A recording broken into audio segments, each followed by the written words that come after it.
This channel respects all religious beliefs. The content of this video is provided for informational purposes only. ஆஷாட நவராத்திரி சாக்த வழிபாடு என்பது அம்பிகையை முதல் கடவுளாக கொண்டு வழிபடுவது. நமது நிலத்தின் ஆதி வழிபாட்டு முறையான தாய் தெய்வ வழிபாட்டோடு தொடர்புடையது. ஆதி அன்னையே சகல சக்தியாகவும் திகழ்ந்து சகல உலகங்களையும் காப்போல் என்பதுதான் இதன் தாத்பரியம்.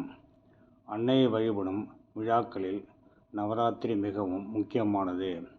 பொதுவாக நவராத்திரி என்றதும் நமக்கு புரட்டாசி மாதம் கொண்டாடும் ஆயுத பூஜைக்கான மகா நவராத்திரியே நினைவுக்கு வரும். ஆனால் பழங்காலத்தில் 12 மாதங்களிலும் 12 நவராத்திரிகளை கொண்டாடும் வழக்கத்தை நமது முன்னோர்கள் கொண்டிருந்தனர். காலப்போக்கில் அந்த வழக்கம் குறைந்து முக்கியமான 4 நவராத்திரிகளை கொண்டாடும் வழக்கமே உள்ளது. வசந்த நவராத்திரி, ஆஷாட நவராத்திரி, சாரதா நவராத்திரி, சியாமளா நவராத்திரி என்னும் இந்த 4 நவராத்திரிகளில் ஆஷாட நவராத்திரி மிகவும் முக்கியமானதாக கருதப்படுகிறது. ஆஷாட மாதம் என்பது சந்திரனை அடிப்படையாக கொண்ட மாதங்களில் ஒன்று. இந்த மாதம் ஆனி மாத அமாவாசையோடு தொடங்கி ஆடி மாத அமாவாசைக்கு முன்தினம் முடிவடையும்.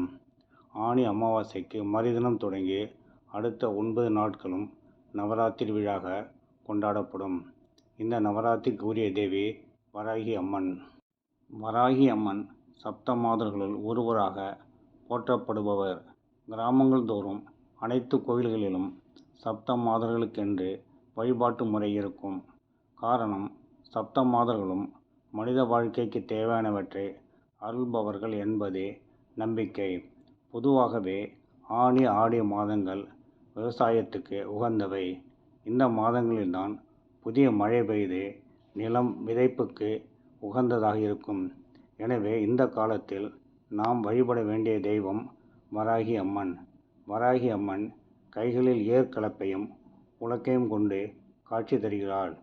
இதுவே இவள் உழவுத் தொழிலை காத்து அருள்பவள் என்பதன் அடையாளம்.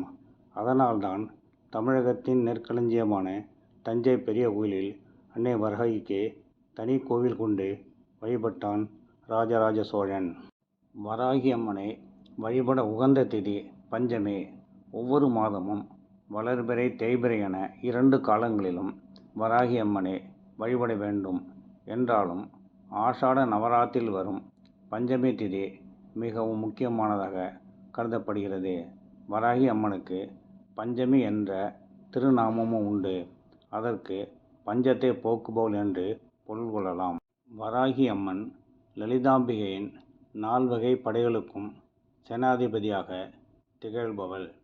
எனவே வராகி அம்மனை வழிபாடு செய்பவர்களுக்கு எதிரிகளால் உண்டாகும் பயங்களும் பிரச்சனைகளும் இல்லாமல் போகும். ஆகவே அன்னை வராகியை வழிபடுபவர்களுக்கு செல்வம் பெருகும், எதிரிகளின் தொல்லை நீங்கும், வாழ்க்கையில் நலம் பெருகும் என்பதே நம்பிக்கை.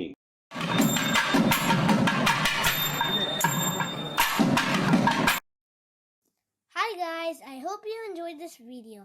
Please like and subscribe to Sirian and also share this video. Thanks for watching.